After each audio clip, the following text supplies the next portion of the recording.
Hello and welcome to the class. आज आपण बघतोय next topic that is open prison system, ज्याला आपण आपल्या इंडियामध्ये ओपन जेल असं म्हटलं जातं. मराठीत त्याला खुली कारागृह असं म्हणतात. तर ते आज आपण बघणार आहोत. ओपन आपण हे क्लासिफिकेशन किंवा जे टाईप्स ऑफ जेल वगैरे आहे त्याच्यामध्ये आपण बघितलं की ओपन जेल हा प्रकार आपण त्याच्यामध्ये बघितलेला आहे. पण ह्याच्यासाठी एक वेगळा टॉपिक दिलेला आहे की ओपन जेल किंवा ओपन प्रिझन सिस्टीम ही जी टोटल सिस्टीम आहे ही खूप बेनिफिशियल झाली प्रिझनर्ससाठी ही खूप बेनिफिशियल झाली.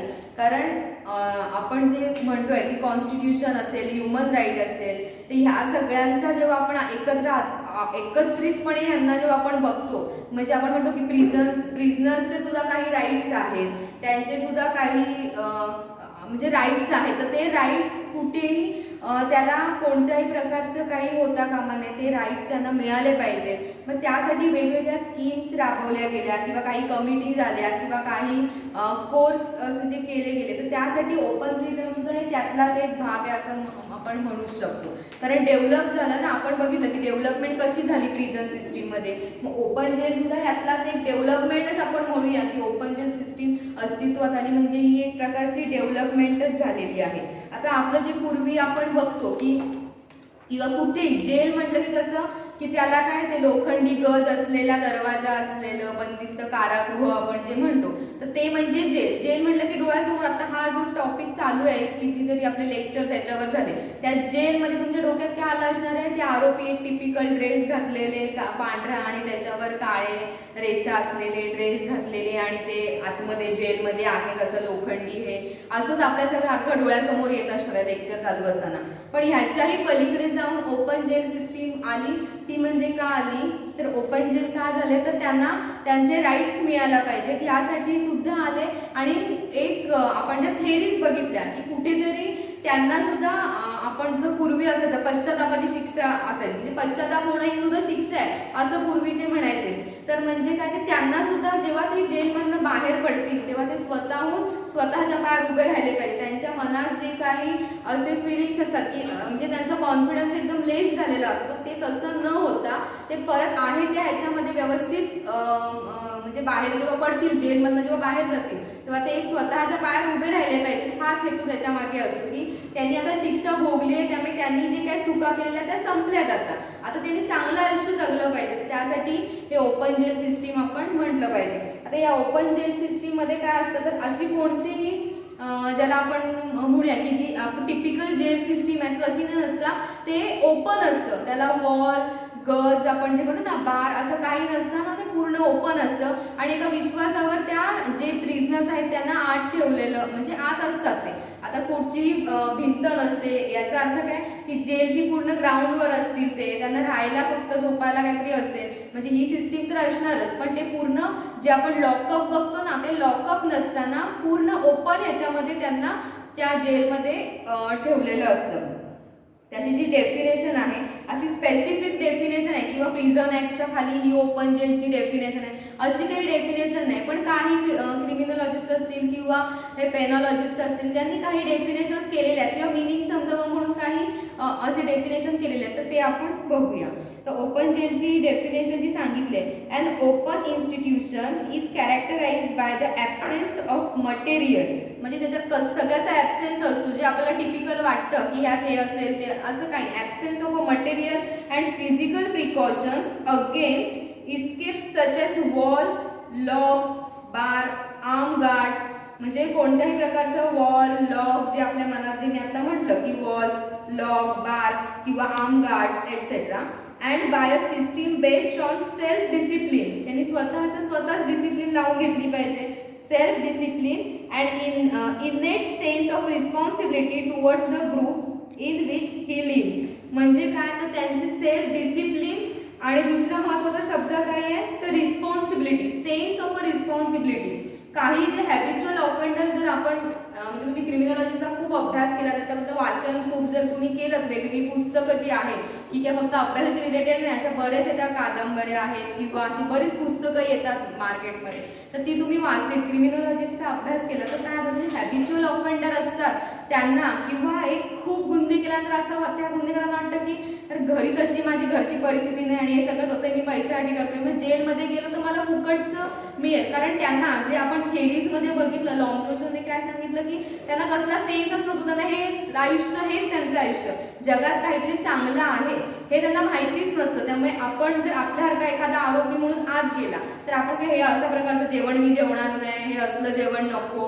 आता बरेचसे पॉलिटिकल लोक जी जातात आतमध्ये तर त्यांना वेगळे डबे येतात का, तर हे असले हे मला नको, काही नको, हे असलं मी जेवणार नाही. पण ते जे हॅबिच्युअल किंवा असे जे क्रिमिनल माइंडेड पर्सन असतात ना, टिपिकल, तर त्यांना हे जेवण कशाचाही सेन्स नसतो, कसली रिस्पॉन्स, त्यांना जेलमध्ये आहोत आपण हे त्यांना छान वाटतं की आपले 2 टायमाचं जेवण सुटतंय, राहण्याचा खर्च वाचतोय, सगळं वाचतंय, तर हे त्यांना चांगलं वाटतं. म्हणजे त्यांच्यात कोणतीही रिस्पॉन्सिबिलिटी नसते, त्यांनी गव्हर्नमेंटवर निव्वळ भार असतात, ते त्यांना शिक्षेचं काही झालेलं नसतं. मग असं न करता जर तुम्ही ओपन जेलमध्ये ठेवलं तर त्यांच्यात एक रिस्पॉन्सिबिलिटी आणि सेल्फ डिसिप्लिन, ह्या शब्दाचं मिनिंग सांगण्यासाठी मी हे सांगते, तर त्यांच्यात एक सेल्फ डिसिप्लिन येतं की मी आता जेलमध्ये आहे पण मला त्यांनी विश्वास दाखवून त्या जे ऑफिसर्स आहेत त्यांनी मला ओपन जेलमध्ये ठेवलेलं आहे, याचा अर्थ माझ्यावर एक स्वतःवर असं काहीतरी मी डिसिप्लिन ठेवला पाहिजे की मी या जेलच्या बाहेर नाही गेलं पाहिजे, जो काही मेन जेल आहे त्याच्या बाहेर नाही मी गेलं पाहिजे, किंवा जो रिस्पॉन्सिबिलिटी असते ही रिस्पॉन्सिबिलिटी झाली ना, मी स्वतःला शिस्त काय लावून घेतली की मी याच्या बाहेर जाणार नाही, जे काय काम असेल ते मी आतमध्ये करणार. आणि रिस्पॉन्सिबिलिटी म्हणजे काय की माझ्यावर एक रिस्पॉन्सिबिलिटी आहे, काही कामं दिलेली आहेत ती कामं करायची आहेत. जर मी एज्युकेशन घेत असेल तर ते एज्युकेशन फॅसिलिटी प्रोव्हाइड करण्यासाठी मी जे जेलर आहेत किंवा जे कोणी ऑफिसर्स असतील त्यांना मी सांगितलं पाहिजे. म्हणजे ही एक रिस्पॉन्सिबिलिटी झाली की आपल्यावर पण असतं ना कधी कधी, एरवी आपल्यावर कोणी जबाबदारी टाकली तर आपण निश्चित म्हणजे नाही टाकली तर आपण निश्चित करून, कोणी जबाबदारी टाकली तर आपल्याला वाटतं ना की माझ्यावर एवढा विश्वास दाखवला तर मी चांगलं काम करून दाखवलं पाहिजे, असं आपल्या मनात भावना येतात नेहमी. तर तसंच हे जेलरचं पण त्यांच्यावर जर विश्वास दाखवला तर ते आपल्याला चांगली वागतील आणि चांगल्या गोष्टींकडे ते वळतील. तर ही ओपन जेलचं काय आहे, मेन फंक्शन आहे किंवा मेन ऑब्जेक्टिव्ह आहे की त्यांच्यावर तुम्ही सेल्फ डिसिप्लिन आणि रिस्पॉन्सिबिलिटी टाकली तर ते स्वतःहून सुधारतील. म्हणजे स्वतःहून आतून जर वाटलं तरच एखादा माणूस सुधारतो, कोणी सांगितलं किंवा कोणी काय केलं तर माणूस सुधारत नाही. तर ते ओपन जेल सिस्टीमचं हे मेन ऑब्जेक्टिव्ह आणि फंक्शन आहे असं म्हणायला काही हरकत नाही. दुसरं अजून त्यांनी ओपन प्रिझनचं डेफिनेशन असं केले की open prisons are minimum security devices for inmates to rehabilitate them in a society after final release. म्हणजे काय तर मिनिमम सिक्युरिटी, त्यांना सिक्युरिटी काय आहे का, ते जे लॉकअपमध्ये ठेवतात त्यांना काय सिक्युरिटी असते, त्यांना एवढं मोठं लॉक असतं, कोणाला भेटून देत नाही, कुणाला काही म्हणजे तिथे गेले जात नाही, त्यांना लॉकअपमध्ये ठेवलं जातं कारण ते खूप डेंजरस असू शकतात. पण हे जे आहेत तर ह्यांना काय लॉकअपमध्ये न ठेवता ह्यांना काय केलं तर मिनिमम सिक्युरिटी असते. एक जे काय मेन कंपाऊंड असणार आहे जेलची जागेसाठी, जे मेन कंपाऊंड असणार आहे तेच असणार आहे, आणि जे दार असतं आत बाहेर जायला तेच असणार आहे. जे लॉकअप असे काय नसणार आहे, मेन जी काय वॉल म्हणजे आपलं मेन कंपाऊंड आहे, कारण आपण प्रत्येक जागेला कंपाऊंड घालतो तसंच कंपाऊंड ते आहे, त्यांना काही वेगळी सिक्युरिटी की इथे जाऊ नको फक्त लॉकअपमध्ये राही असं काही त्यांना सिक्युरिटी नसणार आहे, मिनिमम सिक्युरिटी असणार आहे. त्यानंतर हे जे अशी जी आपली जी आहे ओपन प्रिझन सिस्टीम ही पुढे अस्तित्वात आली, म्हणजे आपल्याला 1800 पासून ही सिस्टीम अस्तित्वात आलेली आहे.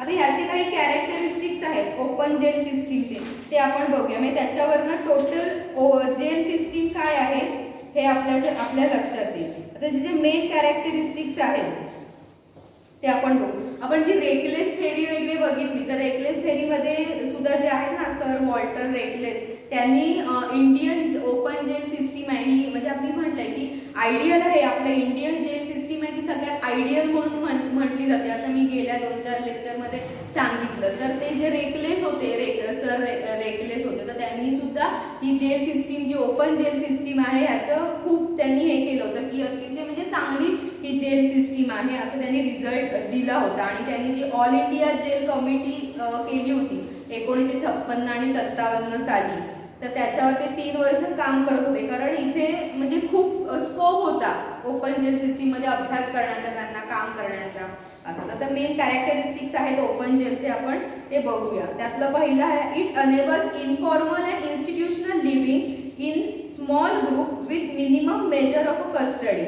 म्हणजे जो काही आपला प्रॉब्लेम होता ओव्हर क्राउडिंगचा तर तसं न होता ह्यांना काहींना ओपन जेलमध्ये टाकल्यामुळे काय झालं की मिनिमम असा एक त्यांचे ग्रुप केले आणि त्या ग्रुपला ओपन जेलमध्ये ठेवलं. आणि त्यांना म्हणजे ओपन जेलमध्ये आपण जे बघितलं की त्यांना प्रशिक्षण वगैरे दिलं जातं, ट्रेनिंग दिलं जातं, जेणेकरून बाहेर गेल्यावर ते स्वतःचा उद्योगधंदा चालू करू शकतील असं जे ट्रेनिंग वगैरे दिलं जातं. असे स्मॉल ग्रुप करून त्यांना तिथे म्हणजे जो काही प्रॉब्लेम आहे खूप गर्दी गोंधळ ह्याचा, तर तो ह्यातनं सॉल्व्ह होतो. त्यानंतर it efforts to promote consciousness among inmates about their social responsibility. म्हणजे काय कॉन्शियसनेस महत्त्वाचं आहे. तसं मी म्हटलं रिस्पॉन्सिबिलिटी म्हणजे काय आपण कॉन्शियस असलं पाहिजे ह्या सगळ्यात की आपल्याकडे त्यांचा कॉन्शियसनेस काय केला, प्रमोट केला. म्हणजे आपल्याला प्रत्येक गोष्टीचे एक भान असलं पाहिजे, जाण असली पाहिजे. हे म्हणजे जे इनमेट्स ज्याला म्हटले, इनमेट्स म्हणजे काय, त्यात अंडर ट्रायल कन्व्हिक्टेड सगळे म्हणजे इनमेट्स आत असलेले, असं आपण म्हणतो ना त्याला आत टाकली. आत टाकली म्हणजे घरात टाकली, कुठेतरी रूम मध्ये ठेवली, असं आपण कधी मिनिंग घेतो का, नाही. आपण मराठीत काय म्हणतो, आत टाकली. आत टाकली म्हणजे काय, जेलमध्येच टाकली असं. तर तेच इंग्लिशमध्ये त्याला इनमेट्स म्हणतात. इन म्हणजे आतमध्ये, मेट्स म्हणजे आपल्याला माहिती आहे क्लासमेट, बेंचमेट, स्कूलमेट, तसं मेट, इनमेट. तर हे झाले इनमेट. तर त्यांची ती सोशल रिस्पॉन्सिबिलिटी त्याच्यावर मी आता सांगितलं. त्यानंतर तिसरं आहे it offers adequate facilities for training inmates in agricultural and other related occupation. त्यांना अजून काय फॅसिलिटीज प्रोव्हाइड केल्या किंवा कसलं ट्रेनिंग दिलं गेलं, जास्त करून शेती आणि त्याच्याशी रिलेटेड जे काही असेल ॲक्युपेशन त्याचं ट्रेनिंग दिलं गेलं. का, तर शेती हा मेन उद्योग आहे. गेल्या गेल्या त्यांना कोण लगेच नोकरी देत नसतं. त्यांना आधी स्वतःला प्रूव्ह करून दाखवावं लागतं की मी आता पूर्ण ह्यातनं मुक्त झालेलो आहे. त्यामुळे हे जे आहे त्यांना जे ॲग्रिकल्चरल ट्रेनिंग दिलं जातं, जेणेकरून ते बाहेर गेल्यावर ॲटलिस्ट शेती किंवा शेतीशी रिलेटेड उद्योगधंदे करू शकतात. त्यानंतर इट प्रोव्हाइड्स, जे चौथं आहे, it provides greater opportunity for inmate to meet dear relatives and friends so that they can solve their domestic problems by mutual discussion. Open जेलमध्ये असल्यामुळे कसं आहे, ज्यांचे रिलेटिव्स आहेत, फ्रेंड्स आहेत, त्यांना सहजरित्या ते भेटू शकतात. त्यांची अपॉइंटमेंट त्यांना सहज, म्हणजे अपॉइंटमेंट इन द सेन्स ती जेलरकडनं घ्यावी लागते, कधी भेटायचं, जी वेळ असते पर्टिक्युलर ती घेऊन. जर काही फॅमिली प्रॉब्लेम्स असतील तर ते म्युच्युअल डिस्कशनने ते सोडवू शकतात. त्यानंतर पाचवा आहे it allows liberal remission to extend 15 days in a month. 15 दिवस एक्स्ट्रा रिमिशन. रिमिशन म्हणजे काय, तर आपण म्हणतो माफी, माफी जे असं म्हणतो ना की लिबरल माफी असं आपण म्हणूया त्याला, की त्यांना 15 दिवस एक्सटेंड, 15 दिवस एक्स्ट्रा एक्सटेंड होतं. म्हणजे आपण काही चांगलं पॅरोलवर किंवा प्रोबेशनवर हे केलं जातं, किंवा यांना ओपन जेलमध्ये 15 दिवस एक्स्ट्रा पण ठेवतील लॉकअपमध्ये परत न टाकता असं. इट मेक, सहावं आहे it make it possible to pay proper attention towards health and recreational facility for inmates. हेल्थकडे लक्ष देऊ शकतात ते, कारण आता ते मुक्त असतात तसे. जेलमध्ये सतत तिथेच न राहता ते प्रॉपर हेल्थकडे लक्ष देऊ शकतात. ते जेलरला सांगू शकतात की आम्हाला पर्टिक्युलर अशाच प्रकारचं एखादी गोष्ट, तर स्वतः सुद्धा त्यांना जेवण करून स्वतः खा, असं सुद्धा त्याच्यामध्ये होऊ शकतं. त्यानंतर सातवा आहे the open jail institution are manage by specially qualified and well train personal. म्हणजे open jail, basically open jail system ही जी आहे ती कशासाठी आहे, तर त्यांना जी प्रशिक्षण दिलं जातं त्याच्यामध्ये शिक्षण, प्रशिक्षण किंवा त्यांच्याकडनं अशी कामं करून घेतात की जे रिगरस इम्प्रिझनमेंट मधली नाही किंवा रिगरस जी काही त्यांचं वर्क आहे ते नाही. त्यांच्याकडनं जसं मी म्हणलं ना की काय काय बनवून घेतात प्रोडक्ट्स आणि ते बाहेर विकतात, तर अशा प्रकारचं ट्रेनिंग दिलं जातं आणि त्यांच्याकडनं अशा प्रकारची कामं करून जी घेतली जातात. तर त्याचं जे ट्रेनिंग आहे किंवा हा जो पूर्ण ओपन जेलचा जो सिस्टीम आहे, ही जी फॉर्म्युलेट करतात ते प्रोफेशनल असे पर्सनल ट्रेनर्स असतात की त्यांचे जे आता प्रकार, जसं की आपल्या इकडे ITI वगैरे आहे की ज्याच्यात काय आहे की एक औद्योगिक सगळं प्रशिक्षण तिथे दिलं जातं, ट्रेनिंग दिलं जातं सगळं बिझनेसशी रिलेटेड. तशा लोकांना तिथे अपॉइंट करून त्यांना तिथे शिकवलं जातं, ट्रेन केलं जातं ते असं. नंतर आठवा it provides improve diet with arrangement for special diet for weak and sick inmate. जर कोण आजारी असेल काय असेल तर तो त्याच्या प्रकारचं त्याला जे डाएट लागतं अशा प्रकारचं डाएट तो म्हणजे मॅनेज करू शकतो. त्यानंतर नववा आहे it ensures payment of wages in part to the inmates and spending part of to his family. म्हणजे जे मी म्हटलं की जी काही ते कमाई करतात तर ती अर्धी कमाई त्यांना मिळते. ते स्वतः त्यांना काय खर्च येणार आहे, ते तर जेलमध्ये असतात, त्यांना काही विशेष खर्च येणार नाही. त्यामुळे अर्धे ठेवून ते अर्धे फॅमिलीला सुद्धा जेलमध्ये राहून सुद्धा ते कमवू शकतात ओपन जेलमध्ये असले तर. त्यानंतर there is a provision for financial assistant to inmates through liberal bank loans. म्हणजे त्यांना जर काही financial assistant to inmate through liberal bank loan, म्हणजे बँक लोन ते घेऊ शकतात. म्हणजे काहीतरी ते आता उद्योगधंदा करतात, त्यामुळे हातात पैसा यायला लागला, सेव्हिंग होत असेल, इन्व्हेस्टमेंट होत असेल, त्यामुळे बँक लोनसाठी ते अप्लाय करू शकतात. There is a free and intimate constant contact between staff and inmates and among the inmates themself. म्हणजे काय, एरवी तुम्ही बघता, आपण टीव्हीत पण बघतो, इतर जे असतात प्रिझनर्स त्यांच्याशी कशी वागणूक दिली जाते, एकदम तुच्छतेची वागणूक दिली जाते त्यांना, की आपण बघतो टीव्हीमध्ये सुद्धा, मूवीमध्ये पण बघितलं की त्यांना नीट वागणूक नसते.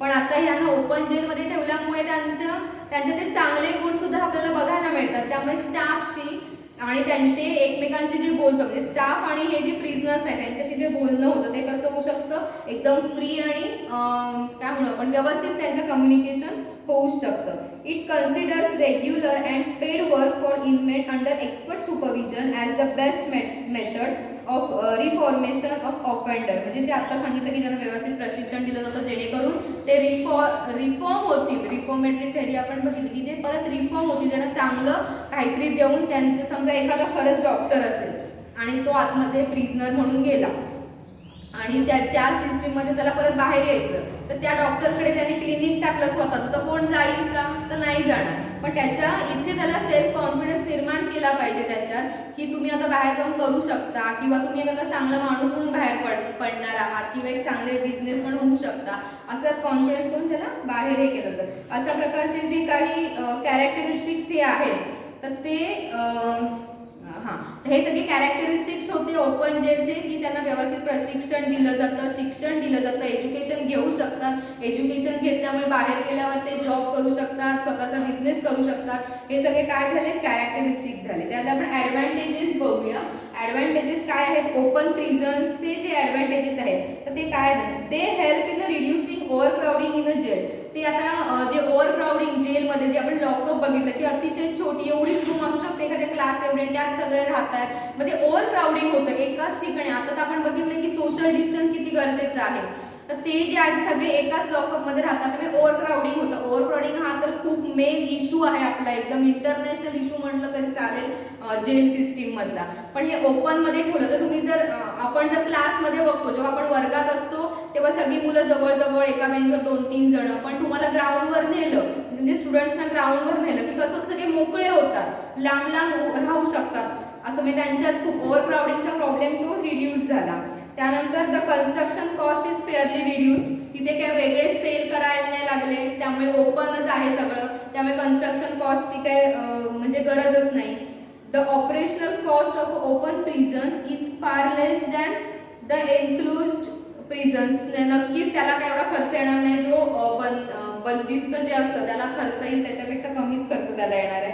Engaging inmates of open air prisons in a productive work reduces idleness and keeps them physically and mentally fit. ते स्वतःकडे लक्ष देऊ शकतात. म्हणजे आतमध्ये असेल एखादा तर त्या काय होतं, आतमध्ये असलं की त्याला जसं प्रिझनर म्हणजे जेलर जे सांगेल तेच प्रिझनर्सना वागावं लागतं त्याच प्रकारे. पण जर ओपनमध्ये असेल, सॉरी लॉकअपमध्ये असेल तर जसं जेलर सांगेल त्याप्रमाणे प्रिझनर्सला करावं लागतं. पण ओपनमध्ये असेल तर स्वतःचा स्वतः वेळ देऊ शकतात, स्वतःची कामं स्वतः करू शकतात. Open prisoners offer opportunity for safe improvement and resocialization to the inmates. जे आपण आता बघितलं की त्यांना भरपूर अपॉर्च्युनिटी अवेलेबल होतात. The removal of prisoners from general prison to an open prison helps in a conversion of a natural resources and widens the scope of rehabilitative process. जे आता कॅरेक्टरिस्टिक्समध्ये सांगितलं की तेच होतं की आपल्या रेग्युलर प्रिझनमधनं ओपन जेलमध्ये टाकलं तर तो पण कुठेतरी सुधारण्याचे चान्सेस असतात. त्यांना म्हणजे काय म्हणतात, नॅचरल रिसोर्स त्यांना मिळतो की ते जेलमध्ये राहून ते टिपिकल काहीतरी करण्यापेक्षा त्यांना एक नॅचरल रिसोर्स मिळतो प्रत्येक गोष्टीसाठी, त्यामुळे ते सेल्फ डेव्हलप सुद्धा होऊ शकतात. हे सगळं ओपन प्रिझन सिस्टीमची काय म्हणू आपण त्याला, की हे सगळं कॅरेक्टरिस्टिक्स आणि ॲडव्हान्टेजेस आहेत की ओपन जेल सिस्टीम ही किती महत्त्वाची आहे आणि कशा प्रकारे महत्त्वाची आहे यासाठी. म्हणजे त्यांना त्यांचाच एक स्वतःचा वेळ दिला पाहिजे. आपण पण बघतो ना की स्वतःचा आपण वेळ घेतला की आपल्याला आपल्या चुका कळतात, आपण सुधारण्याचे चान्सेस त्यात भरपूर असतात. ओपन जेलचं पण हेच आहे, तुम्हाला आम्ही म्हणजे जेलरच्या ताब्यात ठेवून त्याच्याप्रमाणे वागलं किंवा खूप शिस्त दिली की आपण म्हणू की लहान मुलाला मारू नका, मारलं तर तो काय म्हणतो, तो अजून बिघडतो. पण त्याला समजावून सांगा, त्याच्या ह्याच्यात त्याच्या भाषेत त्याला सांगा की ते लहान मूल लवकर सुधारतं. तसंच ओपन जेलचं पण आहे, त्यांना जर तुम्ही सतत मारत राहिला त्यांना काय फरक पडत नाही, कारण ते तसेच असतात. जे आपण थेरीजमध्ये बघितलं की ते काही सुधारणारे नसतात, ते त्याच प्रकारचे असतात. पण दुसरी थेरी काय सांगते की त्यांना तुम्ही चान्स देऊन बघा, त्यांच्या सुधारण्यासाठीच्या त्यांना पनिशमेंट द्या, ते नक्की सुधारतील. अशा त्या थेरीचे आता आपण इथे काय करतोय, थोडंसं आपण त्या थेरी अप्लाय करून बघूया या सगळ्या. की एक थेरी सांगते की ते जन्मताच असतात, त्यामुळे त्यांच्यात काही सुधारण्याचे चान्सेस नसतात, मोठे लॉकअपमध्ये असतात. पण दुसरी थेरी लगेच काय सांगितलं की ते सुधरू शकतात, तुम्ही त्यांना चान्स द्या. तर ओपन जेल हा एक चान्स आहे त्या थेरीच्या अंडर दिलेला, तर त्यात ते सुधारण्याचे चान्सेस आहेत. त्यांना बाहेर पडताना ओपन जेलमध्ये ठेवलं तर ते नक्की सुधारतील. आपल्या इंडियामध्ये जसं आपल्या महाराष्ट्रामध्ये पैठणला आहे, औंधला आहे, पुण्यात येरवडा आहे, ते सुद्धा ओपन जेल सिस्टीम आहे तिथे. अशा या ओपन जेल सिस्टीम आहेत की आपण एज्युकेशन घेतोय, भरपूर ट्रेनिंग दिली जातात, ते सगळे ओपन. सेंट्रल जेलला तर बरेचदा ओपन जेल सिस्टीम असते.